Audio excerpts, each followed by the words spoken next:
Hi, Lize and Pieter. So Hi. nice to be here with you today. I'm excited to interview you about your work in missions. Before we start, do you mind just giving us a brief intro? Yeah, sure. I'm Pieter, Labuschagne, and I'm the curriculum coordinator at SETS, so I work with the course development team. I'm married to Pieter. My name is Lize. I am a part-time lecturer at SATS, specializing in the field of child theology. And we served in Mauritius for 13 years.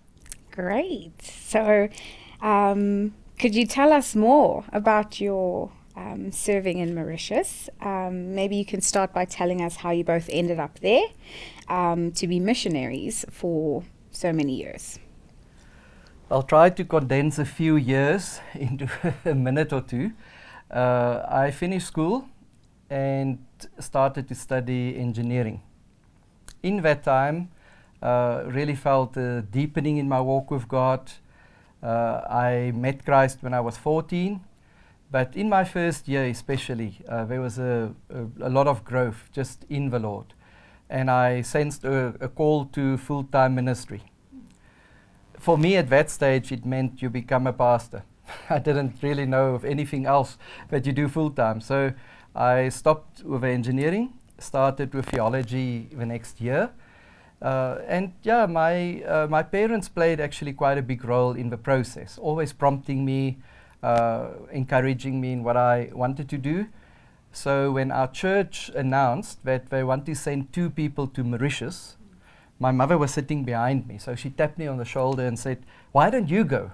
And I was like, what will I go and do in Mauritius? I'm not interested at all. So she said, "Well, just think about it. Tell the pastor you will think about it." So I went to him afterwards. I said, "I will think about it." He said to me, "Just give me an answer before Wednesday." Sure. But that night I could hardly sleep. The thing just turned in my head, and it became quite clear that I should go.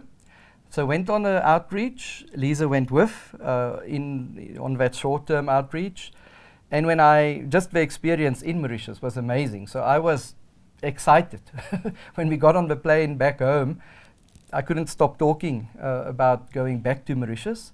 Spent another year or so praying about it, and then, yes, got a confirmation from the Lord, this is where He wants us. So, yeah, that's my bit of it. I approached my church and asked them if they would support me on the short-term outreach to Mauritius, because Pieter and I were dating, and it was obvious that I would go with him. Obviously. And they did sponsor me, which was such a blessing. On the short-term outreach, we were on separate teams because we were dating, and that was the regulation. And my experience of ministry on Mauritius that time was extremely negative. Oh. I got back on the plane coming home, and I vowed that I would never set my foot on that island again. And he was going on about God telling him to return and all the things that he would be able to do. And we did return for short-term outreaches occasionally after that. And then I saw really how God was using him and his specific set of gifts on the island. And his calling made a lot of sense to me. But I was still uncertain about my purpose on the island and my calling there. Then we arrived in Mauritius for full-time ministry, and God, by His grace, started working in my heart. And the Spirit prompted me to pray a certain prayer, which I prayed for a really long time. Every time I went to the market or was traveling by bus, talking to my neighbors, attending church, I would ask the Lord, "Please show me these people through your eyes. And this person that I'm talking to, show me how you see them." And the Spirit worked in my heart, and I started appreciating the Mauritian people, loving them deeply, until I couldn't imagine serving God any other place. And that's how it happened for me. Sure, that's amazing. I love that there was a sequence to it. It wasn't simultaneous. By the time you returned to Mauritius for full-time ministry, you were married then? Yes, yes.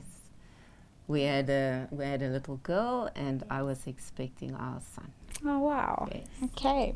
So, for you, Lize, how do you hear God's call to a specific place or country? So, for you, as you say, it wasn't just a call before you got there. It was actually a transition while you were there. Yes. So how would you advise us? How does that look? You know, I suspect that a call from God to a certain place or destination is a little bit like the proposal of a married couple, the story behind that proposal. It's so unique to the couple. And I think the call is also unique to the person. We see it in the Bible. Each prophet, each person being called by God, it's unique and unique to their circumstances. And we see it in our story as well. Sure. You are certain from a very early on, whereas I had to grow into that call gradually. And it is as if God opens up his plan for us bit by bit, as we can understand.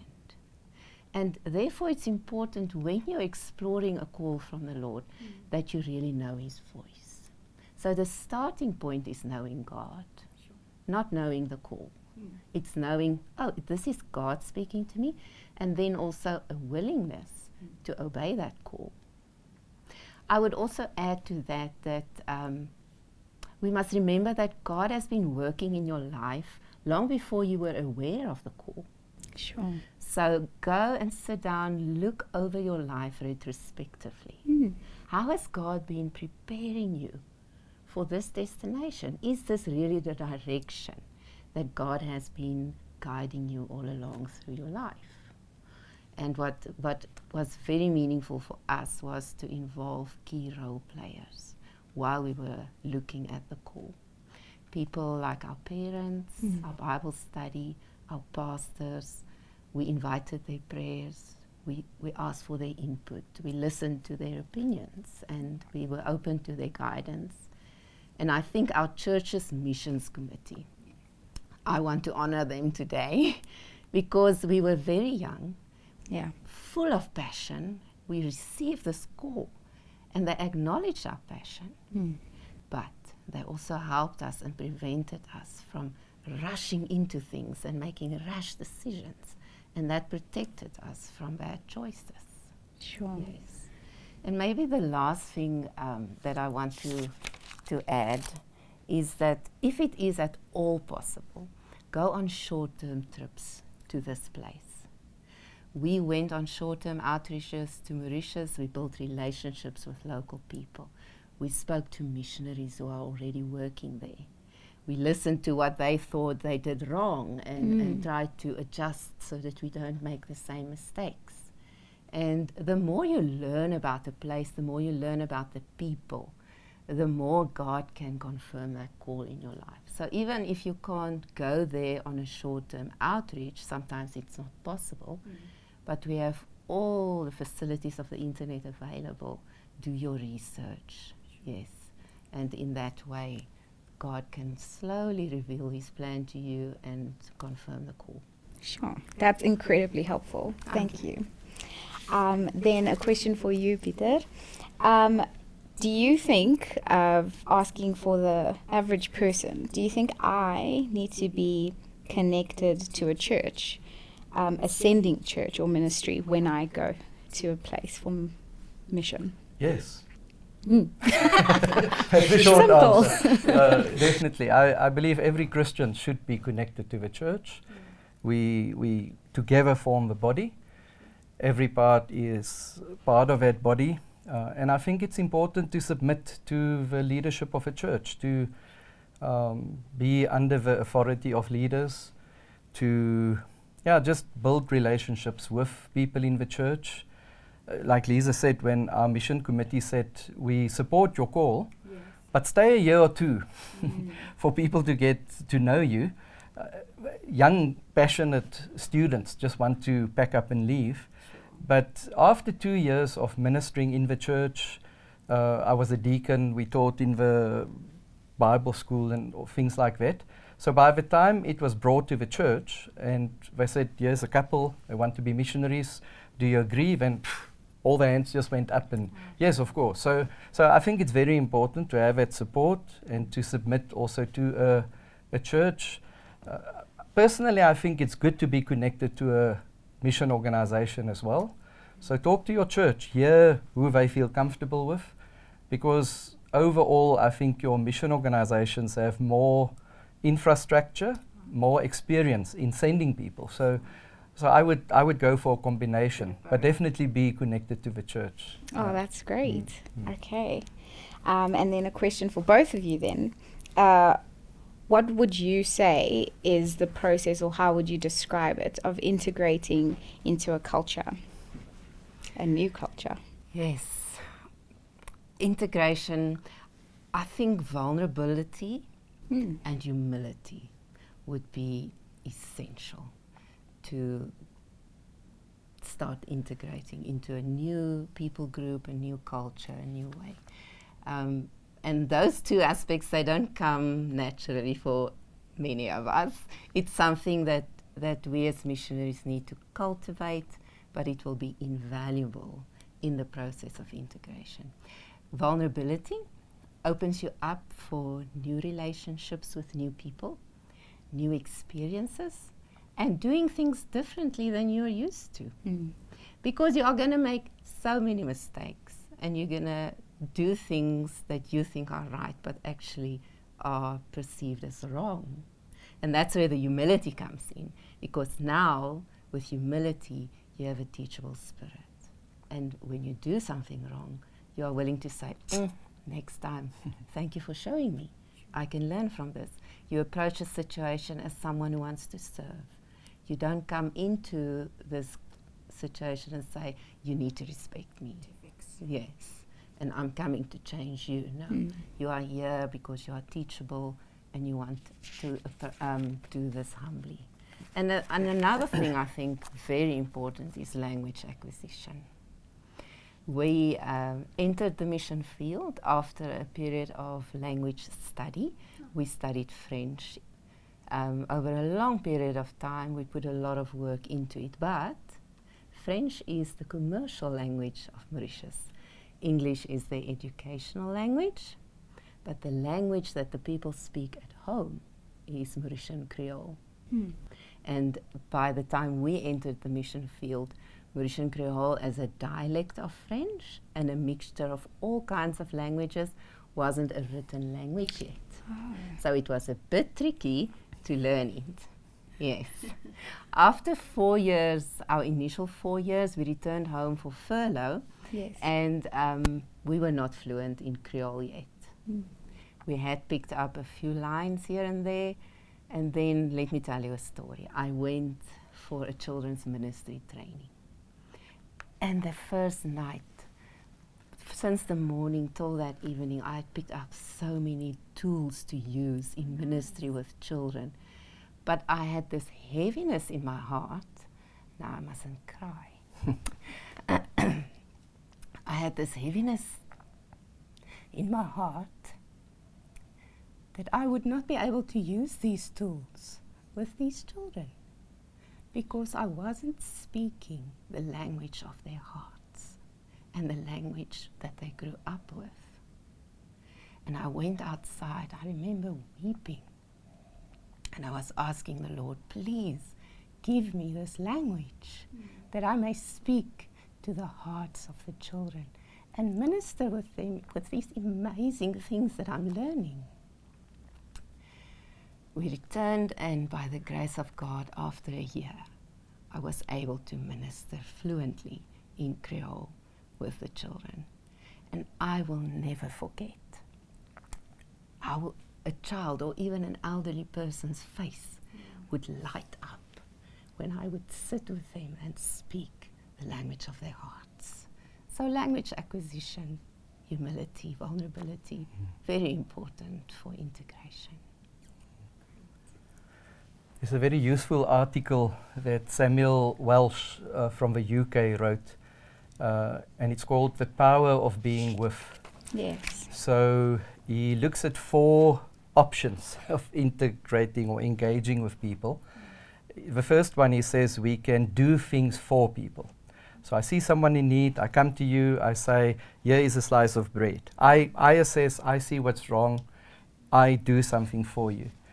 Or I could go a step further and say, I will do this with you. So I'm giving you something, but I'm equipping you to do the same. I could even go a step further and say, I will be there for you. So I'm like an advocate. I help you when people don't value you. But then the last one is just being with people. And I think often as missionaries, you are so eager to do the work you were called to. You have all this passion and desire and vision, and you want to do things. Yes. But to just be with people. I remember when we just arrived, we were with a church because they had our permit, and we believe on the mission field we should also be part of a church. So we spent the whole first year just visiting people in the church, eating with them, going out with them, just being with people. No agenda, no teaching, no program. And that being with, spending time is very important.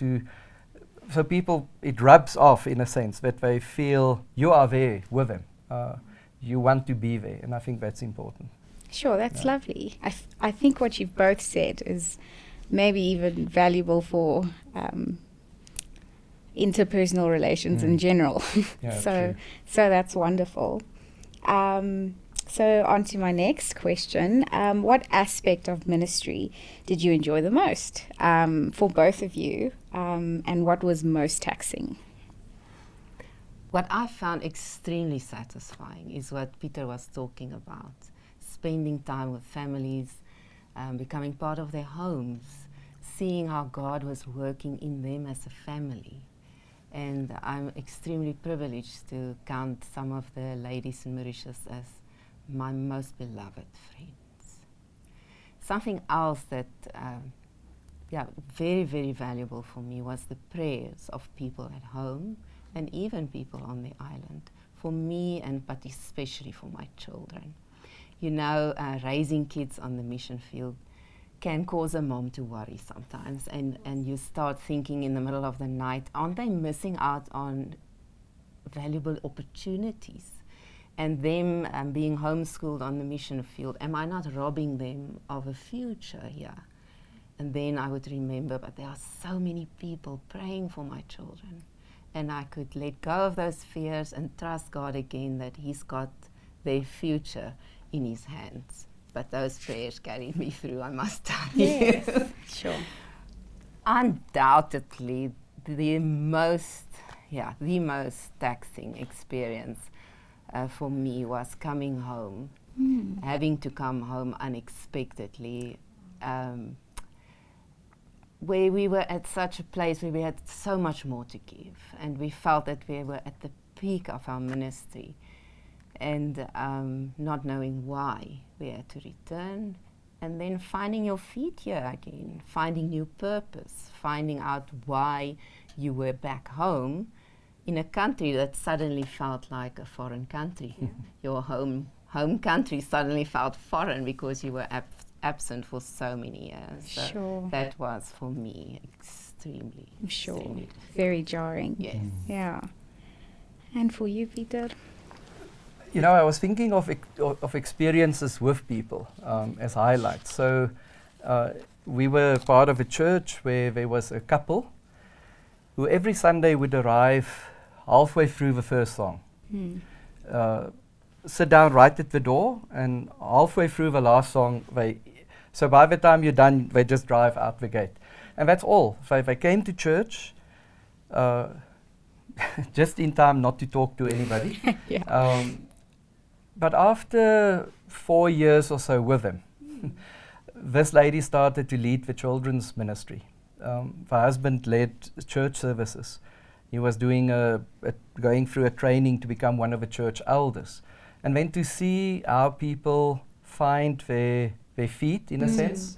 So that verse from Ephesians 4, God gives evangelists, pastors, and all such to equip the saints for service. That has always been our motivation. I'm there to equip you for service. And then to see people crawling out of a shell a bit and standing on the stage, knocking on people's door, sharing the gospel, that was always amazing. I remember once we had a worship dance workshop, and it was the first time really that we had an opportunity to reach to every denomination, every church on the island. So we sent out advertisements and we invited people from all over. We had 2 ladies from Cape Town who came to lead this workshop. And then 15 minutes before it starts, you have 50 people. So the lady asked me, how many people are you expecting? And I say, well, it can be the 50 we have, or it can be 500. And I see she looks at me like a little bit unbelieving. But half an hour later, you have a church with 600 people coming from all over the island for a dance workshop. And to just see, but you trust God, you step out in faith and do what was a necessity, and here people are just coming, you know. Maybe a last one was when somebody started to get these fractured little churches together, because you had a lot of independent churches doing their own thing. And suddenly somebody with some authority and influence got the churches together. And I remember one day in the city hall in a Hindu country, we have this big celebration with pastors from all over the island. And at the stage, they call all the pastors to the stage. And there's 150 people. Up to that point, it's hard to get 2 or 3 of them together, because everyone has their own vision. And I'm standing there on the stage, and I look at 150 people, and I think, this is nothing of my doing, but to be part of something like that, and to experience God's move among the people. Yeah, those were some of the really wonderful times. Yeah. Challenge maybe the same as Lize said, it's not unique to one country, but the bureaucracy, the challenge to get your permit, there's an openness to get a permit to work as a religious worker, but to get the permit and then to renew the permit and eventually get a new kind of permit that's a 3-year permit, and it looks like now everything is just smooth sailing. You apply for the permit, they tell you it's approved, you go around 3 days later to pick up the paperwork and they say, it wasn't approved.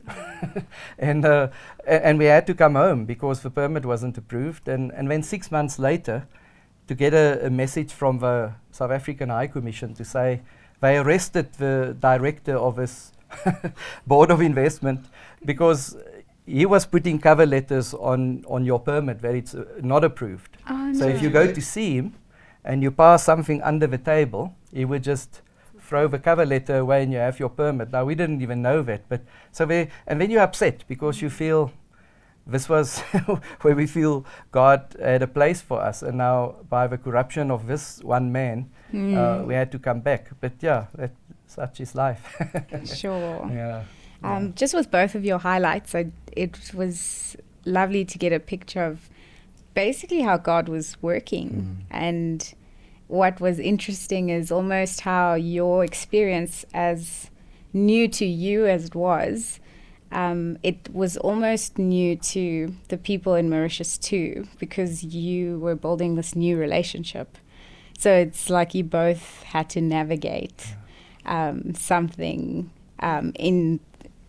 in the fact that you were called to this mission. It's like you weren't the only one called. Yeah. I always joke and say Mauritius is my mother. Yeah. Because I arrived in my early 20s and I left close to my 40s, and she helped me. She raised you. Yeah, and it was lovely to hear of the people whose faith was growing and they were navigating something new too while you were there. So that's awesome. So in general, on the challenges that one may face, what were the biggest challenges for you in terms of your personal lives, not just in the ministry, and maybe even vocationally? I mean, you didn't both always know that you would land up in Mauritius, so was there challenges there? Yeah, definitely. I finished my studies at the university and enrolled for a doctorate. It was a DD. And arrived in Mauritius, where you have no academic theological resources. You have no other person with theology on a postgrad level. So you're all alone. There wasn't 25 years ago, there was no EBSCO host and all kinds of electronic libraries and things. So I could get some scrappy bits on Google Books maybe. But every year I had an opportunity to fly home for the mission. And then I would go to the library, swipe my card, start to make photocopies of chapters and sections from books. And this little type box, I would fly back with 2,000 copies under my arm to work for the next few months or so. So it was challenging. At that stage, I was teaching at the Bible school Monday to Friday from 8 to 2, Saturday from 8 to 12, Sunday you're preaching. And then there were evening classes. So it was just hectic, and you have this, and it becomes almost this mountain that you feel, should I do it? And one day I had some energy again and sent an assignment in, and the professor wrote back and said, I'm very sorry, this is my mistake. That degree is being phased out and you are now too late to complete it. So I spoke to the admin. They will convert your enrollment, your registration to a MTH. Then you must write a quick, that's how he called it, a quick thesis. So I wrote a quick thesis. I didn't talk to him, he didn't talk to me. I wrote it 6 months later, I sent it in. I said, yes, my thesis. I passed and then started with a PhD. But it was quite tough because, and then you come from the university context where you debate and you talk and you think, and every Old Testament and New Testament class, you would read from the Greek and Hebrew text. Now you're in a country where nobody knows even what is the biblical languages. So it was a big challenge, good challenge as well, because you often working with people who didn't finish school and you want to teach them theology. So you don't want to teach them Greek and Hebrew. Yes. But yeah, that's one thing that was quite challenging. Yes. I think what people need to keep in mind, often when you go onto the mission field as a couple, the one will have the work permit with the organization or the church, whereas the other one will have something like a spousal visa. Sure. So your legal status in the country differ, yes. Of course. And then in our case, for example, he had the work permit, I had the spousal visa. I was not allowed to open a bank account. I couldn't have a credit card. I couldn't take part in any economic activity to generate any funds. So these are restrictions placed on you because of your legal status, and sometimes it can cause a bit of frustration, and you need to talk about how you're going to work around this. And it's important not to be caught off guard by this new situation where, as in your own country, you go to any bank and you open a bank account, for example, and if you want to sell something, you do that. Sure. Yeah. Also, because of our type of ministry, we moved quite a bit. And we lived in many, many homes and packed up and packed out and packed up and packed out. And sometimes we had to live from suitcases for a while. And the challenge then to make a home every time for your children, so that this moving around will not unsettle them too much. And we had to be very creative. We worked really hard. We prayed a lot, and we tried to make a home every time where we needed to settle. Yes. Sure. Okay. This may be close to the last question I have for you. As it was with you, missionaries won't stay overseas forever. So they might come home. Do you need a plan for the future? I guess it might even speak to some of the vocational challenges and other challenges you mentioned. Do you have to plan your future, maybe very early on, for when you come home? How did you guys handle that? I think there are two scenarios. So one is where you can plan and you say, I'm going to spend this long, or you sense you're coming to the end of a call, God is leading you in a different direction. The other scenario is where, like in our case, you think you're going to be there another term, and when they just say, we don't give you a permit, you have a few days to get out of the country. But I think you can plan for both. I think it's important to have this kind of contingency plan in the back of your head if something happens. And I think where the churches are important again, being connected to a church because you're not on your own. I think one of the dangers is that missionaries are often driven and they do everything themselves and they think they can do it better than anybody else. So, yes, work to be done, I'll do it. Yeah. And I think a challenge is if you come back, especially if there was a traumatic experience and you're used to just doing everything yourself. We will figure this out. So I would say if somebody serves as a missionary and they come to an end of a term, especially if it is maybe a traumatic kind of end, they don't want to come back, get somebody to help you. Get a counselor, not just the church member or cell leader or the pastor, but get somebody professional who can walk you through the trauma. Our son was born there. Our daughter was 2 when we got there. So when we came back, the son was 13, the daughter was 15. So you just at that teenage stage where they were really settled in Mauritius. Friends, getting involved in ministry. And all of that is uprooted. And even in our struggle, they go to bed tonight and we tell them, we're leaving. But then through the night, we make another plan and we say, maybe there's another plan. The plan doesn't work out. And so it goes on, you know. But we all dealt with it very differently. But it was definitely a challenge for all of us. Our mission did, when we came back, like we usually do, had kind of a debriefing and tried to see that you're fine. But it's sometimes limited. So I would say to missionaries, plan to have time off, plan to get away from, and I don't mean it in a bad sense, but get away from the church just for that first while. Go to church, but just don't minister. Just get away a bit from that. Rest, but try to get help, because I think it's very important. We spent 4 years back and then had an opportunity to join OM ship that was in Mauritius for 3 weeks. So we went back, we joined the ship, we had a family cabin. The 4 of us spent 3 weeks in Mauritius. We saw every person, every church, everything that was dear to us. And when we came back after that, I said to people, I can honestly say we are now over it. But it took us 4 years. Sure.